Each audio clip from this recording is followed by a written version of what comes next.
porque enseguida vamos a hacer oración por las necesidades, por los enfermos, en el nombre de Cristo.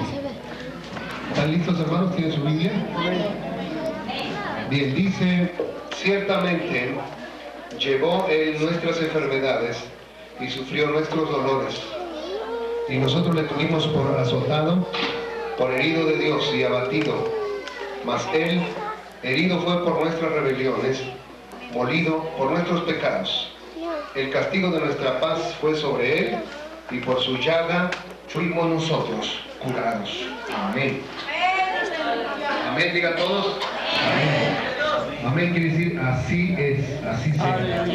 Bien, el verso 4 dice: ciertamente llevó Él nuestras enfermedades.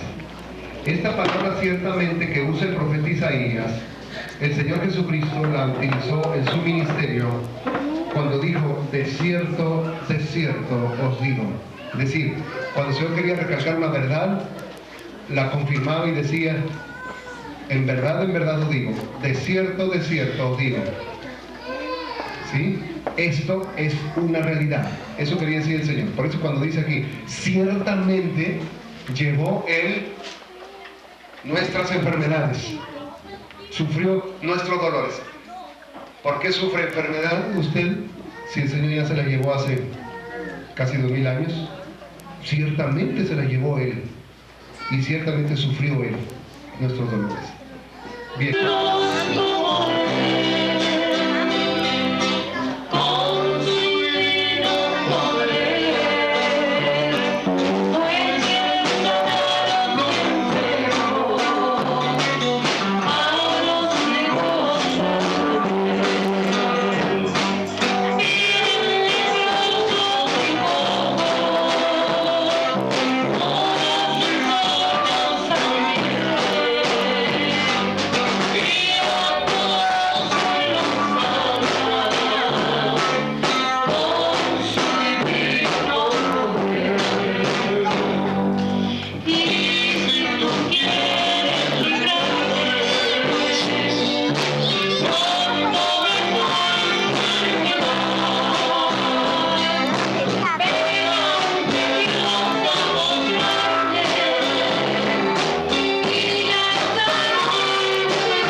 Amén, hermanos. Tomen asiento, por favor.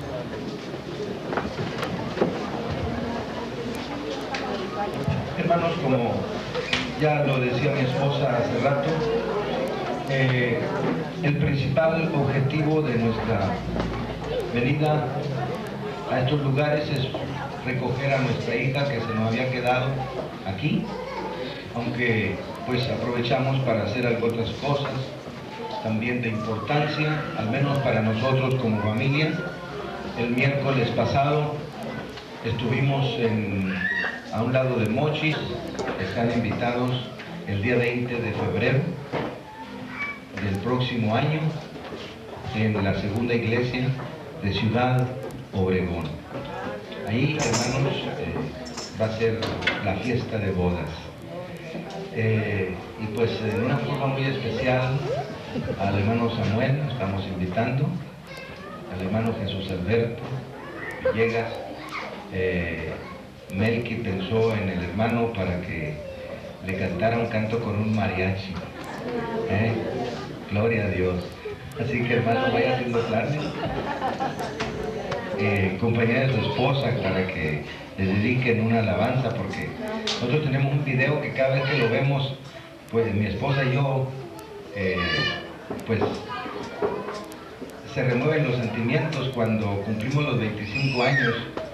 El hermano Jesús Alberto y su esposa estuvieron cantando unos himnos que quedaron grabados allí en el video, y siempre que lo miramos nos acordamos mucho de ellos. Y damos gracias a Dios por nuestros hermanos. Hay muchas cosas que pudiéramos hablar de nosotros, pero al reunirnos, lo que más nos interesa es que Dios hable en nuestra vida. Amén, aleluya. Estamos aquí, sentados a los pies de Jesús, porque Él está aquí esta tarde. Amén. Aleluya. Y podemos reflexionar en aquellas palabras que Jesús dijera a Marta cuando llegó a su hogar, y que Marta inmediatamente corrió con esa preocupación muy natural y muy bendecida de las mujeres para atender a los a sus inquilinos, a sus invitados. Ella preocupada por dar la mejor atención al maestro en la cocina, pero Marta fue y se sentó a los pies del maestro a escuchar. Y es posible que Marta varias ocasiones fue y le jaló la ropa a María: ayúdame. Pero María estaba tan absorta en la palabra que la nutría, que la elevaba, que ella no quería perder aquella bendición. Era un momento tan especial. Marta, al fin enfadada de que no le hacía caso, apeló al mismo maestro y le dijo: dile que me ayude. No te da cuidado ni a ti que ella me deje servir sola. Hermanos, yo creo que el hermano Samuel y yo le hubiéramos dado la razón a Marta. ¿No creen ustedes? Hasta el hermano Chubete yo creo que también se la hubiera dado, ¿verdad? Hay que darles a las Dorcas hueso. Sí, tu lugar, no, de veras, hermana, vaya, ayúdenle. Miren, pues, gloria a Dios. Aleluya. Pero hermanos, qué sorpresa se llevó Marta cuando, en lugar de darle la razón a ella, pues prácticamente la reprendió. Marta, Marta, afanada y turbada estás con tantos quehaceres. Pero mira, María, tu hermana, ha escogido la mejor parte, la cual nunca le será quitada. Oh, hermanos, qué cosas. Entender que todo el fruto de nuestros afanes un día nos va a ser quitado. Cuando usted y yo muramos, todo lo que hayamos logrado en el terreno de lo natural nos va a ser quitado. Todo. Pero hay un bien que recibimos al venir a la casa de Dios y estar allí sentado como usted está. Venir a la casa de Dios, hermano, nos trae un bien eterno, el cual nunca nos será quitado. Mi preocupación es exponer, siempre que Dios me concede el privilegio de estar frente a su pueblo, es traer un bien a la vida de mis hermanos que tienen ese corazón para venir a escuchar. Porque a través del escuchar se reciben bienes eternos que nunca nos van a ser quitados. Ha sido una de mis preocupaciones y siempre yo le he dicho al Señor, dame esa sabiduría y esa gracia para poder extraer de los tesoros de tu palabra esos pastos verdes que alimentan el alma de la vida de tu pueblo, para poner un bien eterno en sus vidas que nunca les será quitado. Amén. Y es mi oración esta tarde, hermanos, que lo que yo pueda poner en sus vidas de parte de Dios por la palabra del mismo Dios pueda, hermanos, ser un bien eterno que nunca les sea quitado. Y quiero, hermanos, hablar sobre el conflicto que hay en la vida de todo creyente, en su vida espiritual, para servir a Dios, y cómo lograr tener victoria sobre ese problema. Aleluya, gloria al Señor. Si ustedes se dan cuenta en este pasaje que hemos leído, Pablo nos abre su corazón y comparte con nosotros una lucha que él como humano también tuvo. Y al leer gran parte del capítulo 7 de Romanos, él se sincera y nos comparte su experiencia. Y al compartir su experiencia con nosotros, realmente lo que hace es ponernos en un espejo donde nosotros también nos podemos mirar. Porque yo siempre que leo esto, me veo en ese espejo y veo ese problema en mi vida. No sé si también pueda ser su experiencia. Nosotros como cristianos queremos hacer la voluntad de Dios. ¿No es cierto, hermanos? ¿O quién no desea hacer la voluntad de Dios?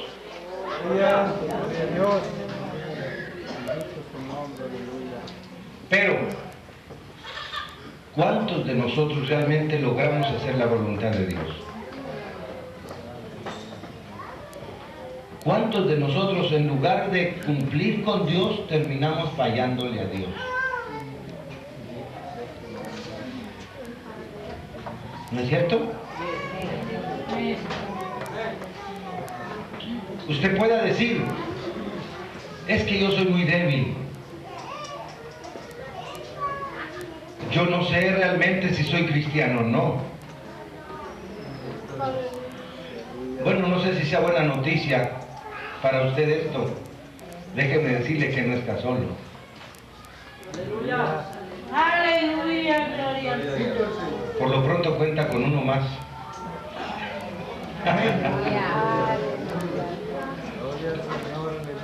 Hermanos, un error muy grande de muchos creyentes es el jactarse de que ellos tienen victoria sobre el pecado.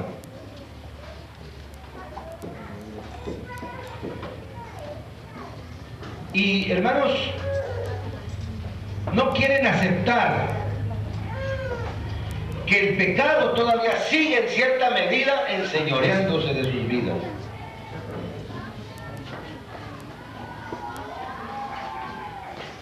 Y dicen, pero si es que el pecado ya fue derrotado.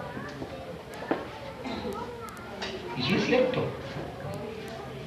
Pero también debemos entender, hermanos, que el pecado no ha perdido su poder. El pecado no ha sido aniquilado. Por eso Hebreos nos dice en capítulo 13 que tenemos que correr con paciencia la carrera que nos es propuesta, dice. Pero dice, despojémonos de todo peso y del pecado que nos asedia. ¿Qué es un asedio? Un acoso, una presión, una insinuación, una provocación continua del pecado. El pecado está latente en todo su vigor, su poder frente a nosotros. Aleluya. Y aunque en cada uno de nosotros haya toda la mejor intención de ser buenos cristianos, terminamos cayendo en la experiencia que el apóstol Pablo comparte con nosotros aquí en esta parte del capítulo 7 de Romanos, donde él dice: lo que yo hago no lo entiendo, pues no hago el bien que quiero, sino lo que aborrezco hacer, eso termino haciendo. Dios, y de no fallarle a Dios. Y terminamos frustrados muchas veces, desalentados y a veces en derrota. A veces pensando que no tenemos remedio y diciendo: ¿cómo podemos lograr esta situación? En esta parte que hemos leído encontramos la operación de 3 leyes que trabajan en torno a nuestra vida y en nuestra vida. Primeramente, el apóstol Pablo nos está hablando de la ley de Dios.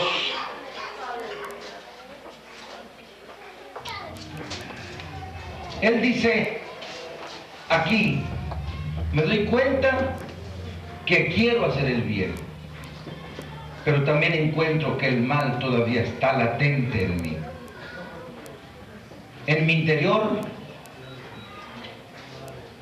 me deleito, me gusta la ley de Dios, quiero hacerla. ¿Ven? La ley de Dios. La ley de Dios ha venido a nuestra vida. ¿Ven? Pero la ley de Dios es algo que nos viene de afuera hacia adentro, a través de ordenanzas, a través, hermanos, de mandamientos donde se nos ordena cosas que debemos hacer, pero también se nos prohíbe cosas que no debemos de hacer. Haz esto, haz aquello, haz otro, haz para allá, haz muchas cosas, la ley de Dios. Pero también la ley de Dios dice: no hagas esto, ni hagas aquello, ni lo otro. Pero resulta, hermanos, que esa ley ha fracasado. Fíjese usted, la ley de Dios ha fracasado en nosotros. Y dice aquí: la ley de Dios es espiritual, es buena, es de Dios, es la ley de Dios. Pero resulta que lo que nos manda a hacer, no lo hacemos. Y resulta que lo que nos prohíbe hacer, eso sí lo hacemos. Luego habla el apóstol Pablo de otra ley que se llama la ley de mi mente. Aleluya. Dice, habla de la ley de mi mente también. Y fíjese usted cómo la ley de mi mente corresponde a la ley de Dios, la acepta, la valora y dice: es buena. y se pone de acuerdo con ella. Hay afinidad. Y la ley de mi mente, hermanos, no es otra cosa sino que nuestros razonamientos, nuestras convicciones, aquellos valores morales que hemos atesorado en nosotros, esa cultura cristiana, apostólica, todos nuestros principios. Esa es la ley de nuestra mente, lo que en nuestro razonamiento entendemos, lo que es lo correcto para nosotros, en lo que hemos sido enseñados y entrenados. Esa es la ley de mi mente, mis convicciones personales. Y todos tenemos esa ley. Usted tiene esa ley, yo tengo esa ley. Hermanos, ya es una ley en nosotros como cristianos apostólicos que nos encuadra dentro, hermanos, de una manera de pensar en la cual el apóstol Pablo dice, quiero que todos tengan el mismo modo de pensar. Es una de las características del pueblo apostólico, hermanos. Es una regla, es un modelo que nosotros nos hemos creado. Entonces, vemos nosotros que hay otra tercera ley en su vida. Y le llama la ley del pecado que está en mí. Hay otra ley, se llama la ley del pecado. Tiene otras variaciones, se le llama la carne, el poder de la carne, etc. Pero es ese poder interno. Una ley es un poder, una autoridad, una influencia, una acción que trabaja en torno a alguien, a algo. Así tenemos diferentes tipos de leyes, como la ley de la gravedad. La ley de la gravedad tiene un poder. Tenemos la autoridad civil. Su poder es una ley. Dicen, cuidado, ahí viene la ley, dice. El policía representa la ley, representa un poder. Y se ha dicho, ¿verdad?, que si usted quiere pararse por ahí en el centro de Guaymas a parar los carros ahí, usted no va a parar ni un carro. Lo van a atropellar si se descuida.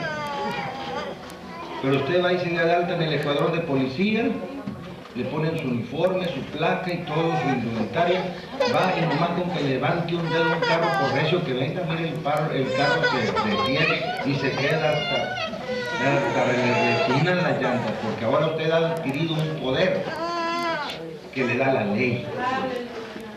Amén, hermanos. Entonces una persona que se pone a desafiar una ley sale perdiendo si no tiene más poder que esa ley. Si usted no tiene más poder que una ley a la cual usted desafíe, usted sale perdiendo. Por ejemplo, ¿quién puede desafiar la ley de la gravedad y no salir afectado? Si usted se echa un brinco de unos 5 metros, así nomás.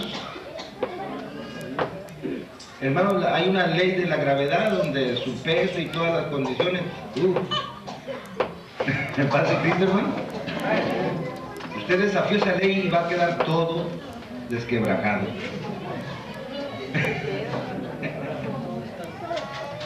Hay muchas formas de desafiar una ley, pero si esa ley tiene más poder, saldrá ganando en su vida. Cuando usted avienta una piedra hacia arriba, usted está desafiando la ley de la gravedad. Y según el poder con que aventó la piedra, va a lograr ganarle a la ley de la gravedad. Pero como tiene más poder la ley de la gravedad y es un principio estable, la piedra, por muy fuerte que vaya, que la haya disparado con un cañón, llegará el momento en que se detiene y luego pierde hasta abajo, ¿verdad? Usted pueda decir, esta es la palabra de Dios y yo la voy a sostener en alto y no la voy a dejar caer. Pues sí, pero se enfrenta a una ley. Usted se está enfrentando a una ley con el poder de su capacidad física. Resulta que la otra ley es más fuerte que usted. ¿Y cuánto tiempo va a durar así con la Biblia? ¡Gloria a Dios! 2 horas. Bueno, si es muy fuerte alguien y quizás dure hasta un día, pero finalmente se va a cansar, se va a dormir. ¿Y dónde va a terminar la Biblia? En el suelo. No puede contra la ley del pecado. ¿Ah? ¿Que no tiene poder la ley de Dios? ¿Que será más fuerte la ley del pecado? No. Pero luego fíjense, para colmo, pues usted puede decir, esto es el colmo. Luego se junta la ley de Dios, la ley de su mente, sus convicciones, sus deseos. Y se une a la ley de Dios para ponerse de acuerdo y hacer lo que Dios quiere que hagamos. Decepciona. Salen fracasando las dos. Al enfrentarse a la ley del pecado, salen derrotados. Oye, y Pablo se decepciona. y termina sintiéndose un miserable. ¿No se ha sentido usted así muchas veces, Padre Cristo? Derrotado. Derrotado. Oprimido.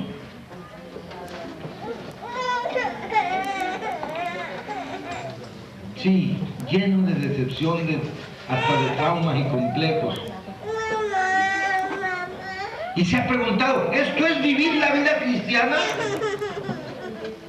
¿Esto significa ser cristiano? ¿Es esto lo que Dios quiere de mí? ¿Es así como debo de estar?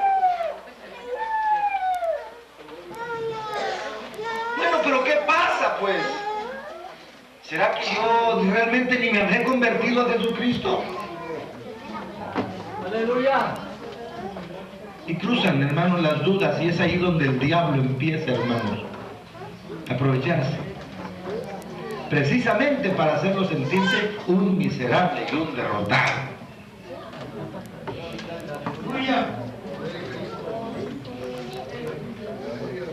Bueno,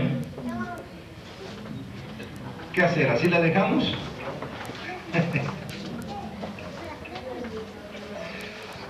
Bueno,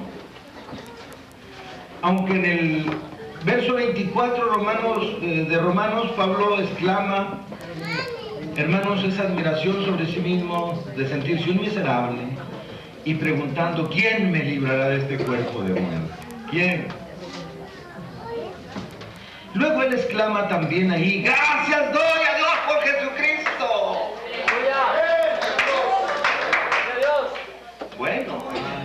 Bueno, sí, nosotros podemos exclamar lo mismo. Pero ahora la pregunta es, yo pudiera hacer varias preguntas, bueno, ¿por qué?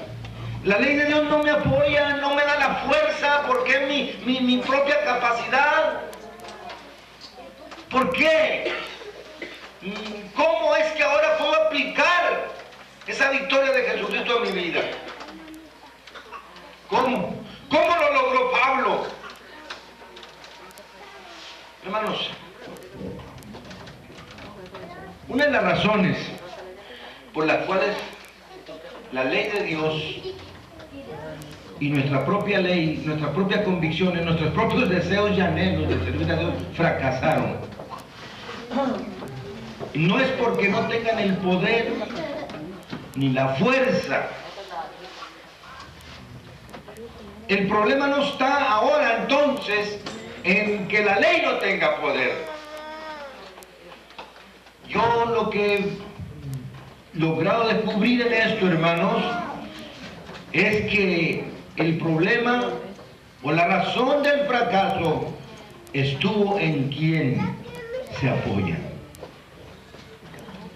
La ley de Dios no pudo lograr sus objetivos en nosotros porque se quiso apoyar en nuestra carne para servir a Dios.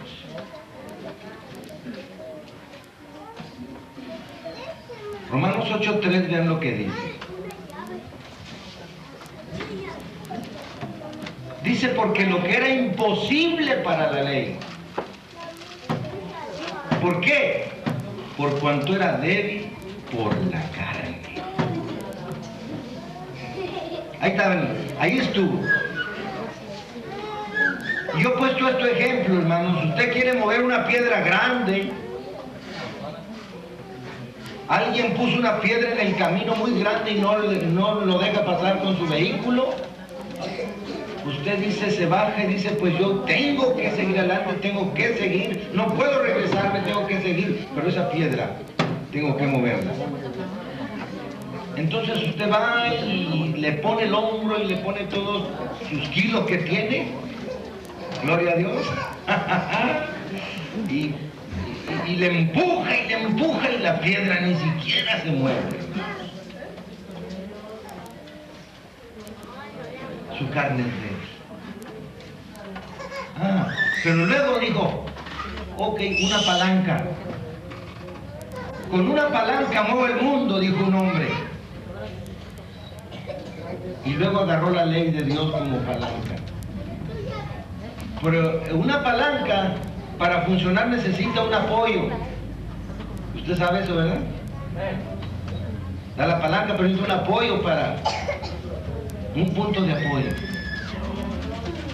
¿Sabe? El punto de apoyo que se le dio fue la carne. Es como poner un palo podrido a una palanca muy fuerte. Es tan fuerte la palanca que aquel punto de apoyo no hace crash. Aleluya. No importa cuántas palancas use y qué tan fuertes sean. Fracaso completo.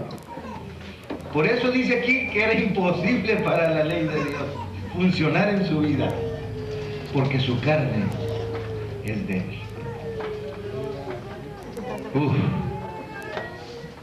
Bueno, y es que esa es la verdad. Esa es la verdad. Nosotros, hermanos, estamos llenos de debilidad. Y no importa cuántas buenas intenciones tengamos, fracasamos. Fracasamos. No sé si le estoy pegando al blanco, hermanos, paz de Cristo. Aleluya. Entonces, ¿qué hay que hacer?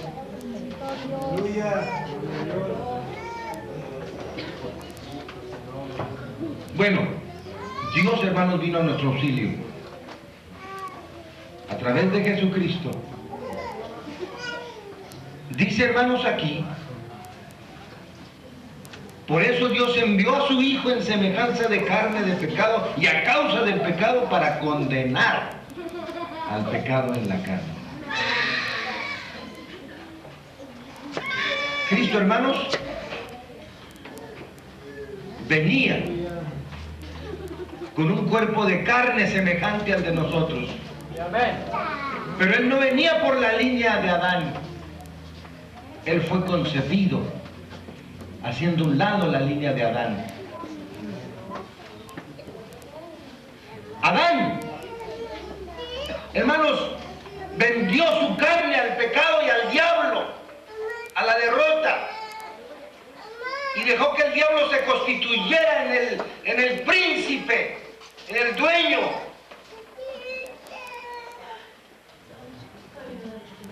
Y entonces a toda la descendencia que debe ser engendrada después de él, hermanos, la condenó al fracaso. Pero Cristo viene, hermanos, no por la línea de Adán. Por eso fue concebido en una virgen. Aleluya. Su carne no venía contaminada, como fuimos engendrados nosotros, como dice el Salmo 51, en pecado me concibió mi madre.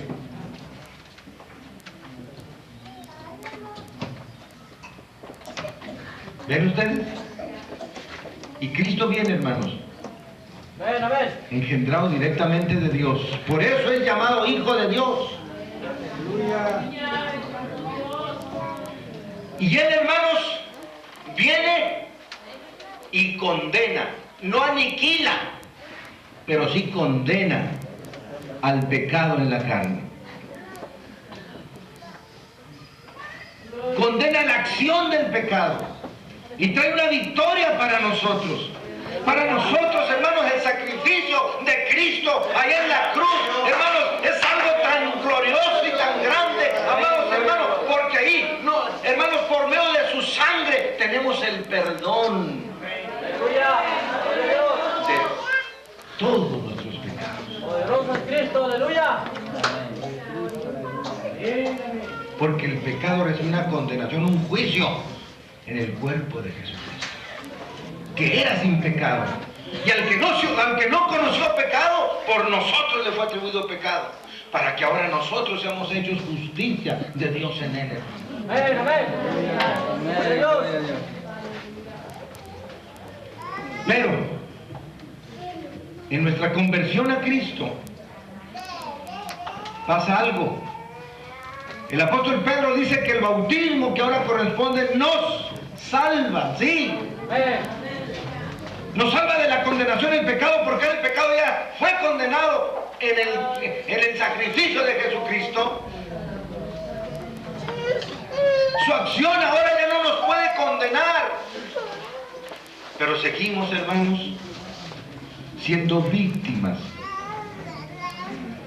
Es cierto que el apóstol Juan dice, el que es nacido de Dios no peca, porque ahora la simiente de Dios está en él. No peca en cuanto a la intención de pecar, pero en cuanto a la debilidad de la carne, el mismo apóstol dice, pero si alguno dice que no tiene pecado es un mentiroso y la verdad no está en él. ¿Ve usted? Aleluya.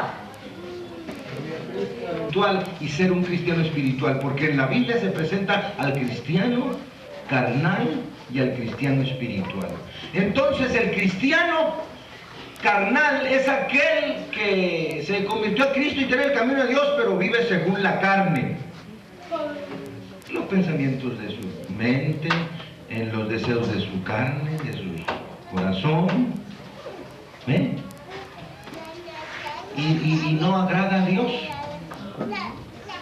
Pero el cristiano espiritual es aquel que ha dado un salto y ha logrado someter todas las inclinaciones de su carne y ahora vive según, hermanos, la dirección del Espíritu y es dirigido por el Espíritu de Dios. Ven, amén. Dios. Todo empieza en la mente, porque Romanos, allí, hermanos, capítulo 8 de Romanos sigue diciendo, los que son de la carne piensan en las cosas de la carne, pero los que son del Espíritu, en las cosas del Espíritu. Y amén. Gloria a Dios. Bueno, pero ¿cómo lograr ese brinco? ¿Cómo lograr superar, hermanos, el poder de la ley del pecado que opera en nosotros?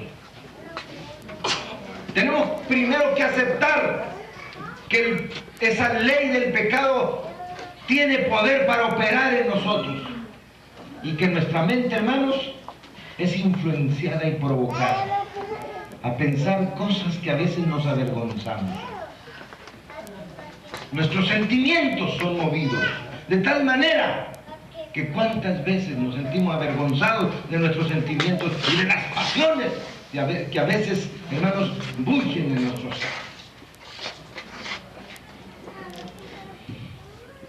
Y a veces hacemos cosas de las cuales después tenemos que avergonzarnos.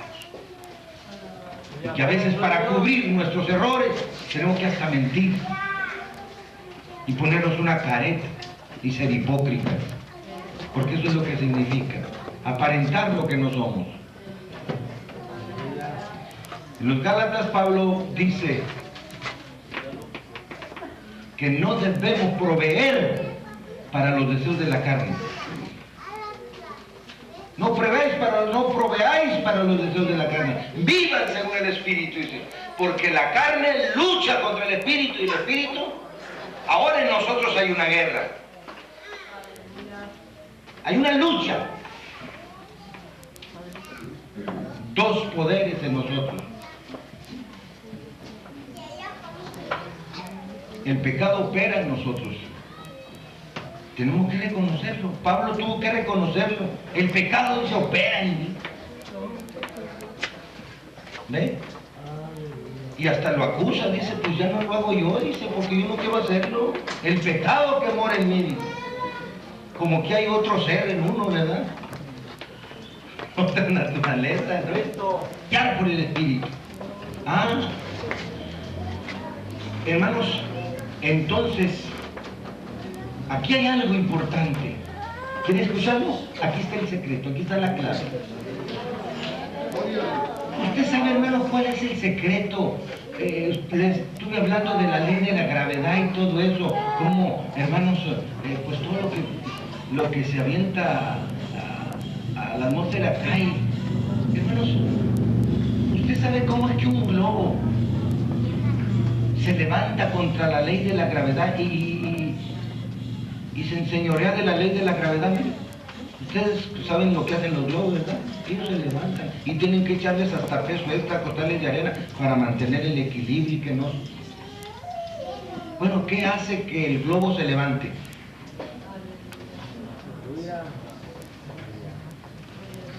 Bueno, sí lo fabrican y todo, pero ¿qué hace que se levante el globo? Hay un poder que lo levanta, amén, hermanos.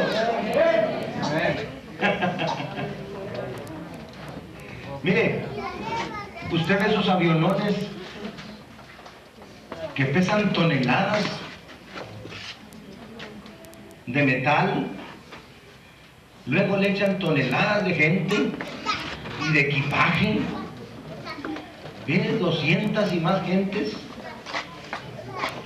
Fíjense nomás, y yo creo que la persona más flaquita pesa, pues, ¿cuántos kilos? Más de Cristo, pero otras por dos. Hermanos, y esos aparatones, hermanos, miren, desafían la ley de la gravedad a su antojo. Hay un poder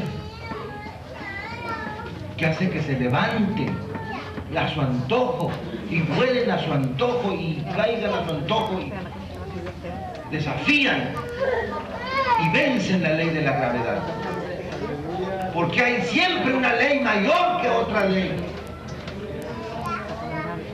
que es helio, lo que le inyectan a los globos, un gas, pueden ver una bomba hasta la llena de aire, y pues el aire le ayuda a flotar muy fácil, pero siempre, aunque sea despacito, baja, pero nomás le echan gas, una cuerdita, un hilito y amarrarla para que no se vaya. ¿Paz de Cristo? Bueno, pues inyéctese helio, hermano. Hermanos, verso 2, Romanos 8:2, vea usted lo que dice ahí. Qué preciosa es la palabra de Dios, hermanos.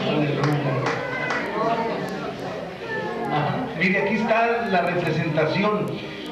Pero ahora dice, la ley del Espíritu de vida en Cristo Jesús me ha librado de la ley del pecado y de la muerte.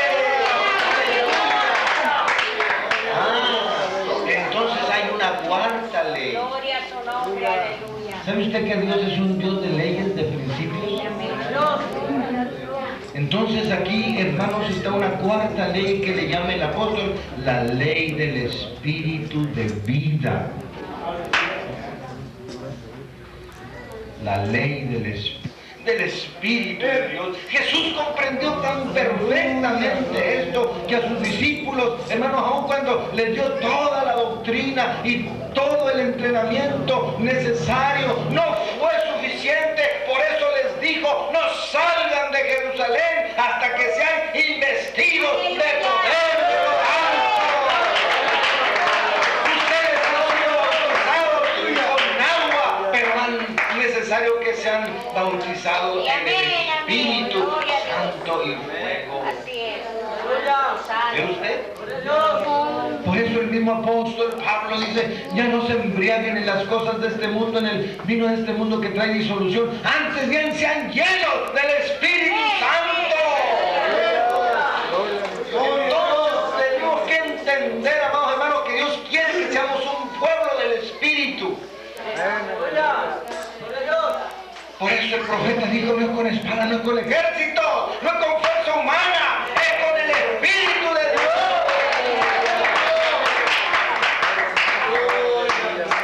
Hermanos, es en la medida, oiga esto, es en la medida en que usted y yo seamos llenos del Espíritu de Dios que nos vamos a levantar en victoria sobre nuestras propias debilidades humanas, carnales, sobre nuestras tendencias, sobre los problemas de nuestra mente y nuestros sentimientos y contra toda otra cosa, hermano, que quiera venir a traer nuestra derrota, contra todos los poderes, hermanos, de las tinieblas, contra principados y potestades, y es por el Espíritu de Dios que vamos a ver milagros, maravillas y cosas maravillosas de parte de Dios, hermano. Pero esa es la medida, hermano, que nosotros nos llenemos del Espíritu de Dios. Gloria a Dios. Y esa es la medida en que la ley del Espíritu de Dios opere en nosotros. Porque yo quiero decir, hermanos, Pablo está hablando de la ley del Espíritu. Y nosotros somos un pueblo, en su mayoría, en su generalidad, que no estamos muy acostumbrados a ser guiados por principios, por leyes, por disciplinas. Y batallamos para someternos a las disciplinas del Espíritu de Dios. Hermanos, somos un pueblo más bien movido por la emotividad, por la emoción. Y siento esto, y siento aquello. Hoy no siento servir a Dios. Y a veces está el ánimo arriba. Ahorita yo siento que Dios está conmigo. Y nos guiamos por el sentir. Y no por las leyes o principios que deben regir nuestra vida. Hermanos, pero cuando usted y yo descubramos cómo operar en la ley del Espíritu de vida, cómo ser llenos y cómo recibir la guianza del Espíritu, hermanos, nuestra vida va a ser diferente. Es diferente. Aleluya. Nuestra vida de oración, nuestra vida de dedicación, nuestra vida de servicio, en fin, hermanos, todos, tiene que empezar en la mente. El apóstol dice, los que piensan en las cosas del Espíritu, los que piensan en las cosas de la carne. Los que son de la carne piensan, su pensamiento está como una aguja o termómetro, no sé cómo se llama correcto llamarlo, ¿verdad? Que ahí está inclinado a un lado o a otro, al positivo o al negativo. ¿A dónde se carga? ¿A dónde está la agujita trabajando más? Cuando, hermanos, uno está fuera de la ley del Espíritu, siempre las cosas de la carne, la mente está muy cargada hacia las cosas, piensa, se afana, lucha y todo solo por las cosas de la carne, las cosas pasajeras de este mundo, las cosas que perecen. Pero el apóstol Pablo dice, hombre, ya pongan su vista en las cosas que no se ven, las cosas de arriba donde está Cristo sentado a la diestra de Dios. Pero los que son del Espíritu, sí, tienen que ocuparse en las cosas normales de la carne que son indispensables para la subsistencia, pero su inclinación, su fuerza está cargada hacia la vida del Espíritu en nosotros.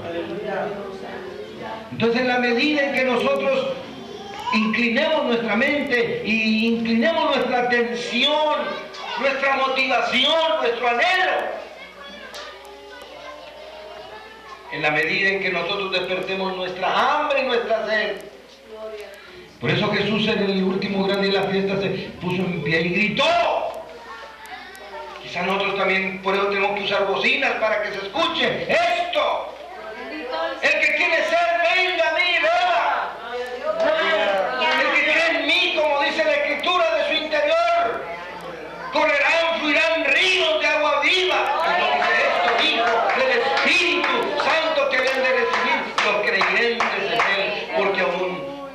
sido el glorificado. Pero ahora para nosotros Jesús ha sido entronizado en los cielos, ha sido glorificado. Él a partir de ahí está ministrando el Espíritu Santo a todo aquel que te lo pida, que lo anhele. Pero esto es para el que tiene hambre y sed. Si usted no está conforme con su vida como cristiano, con sus victorias como cristiano, con su vivencia de cristiano, es tiempo que dé un giro. Y si yo con esta enseñanza he logrado provocarle algo de sed y algo de hambre por estas cosas, daré toda la gloria a Dios. Yo quiero pedirle que se ponga de pie. ¿Quiere usted clamar a Dios? ¿Quiere clamar a Dios y decirle quiero ser lleno del Espíritu? Yo